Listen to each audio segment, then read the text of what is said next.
Ето е изкъртената баня.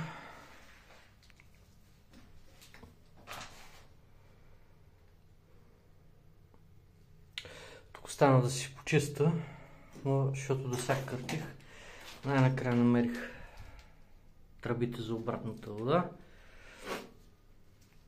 Ето тук е ревизията, която ще трябва да правим. Ето там е горе вентилатора.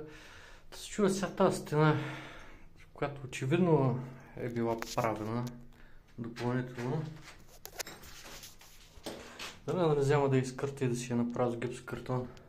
Направо да я затварям, да я измажа с мрежа или директно гипсокартон отгоре да хакна. Кажете ви какво мислите. И тук ще се позабавлявам с ВК-то, поне намерих къде е бил тече. Ето го виновника.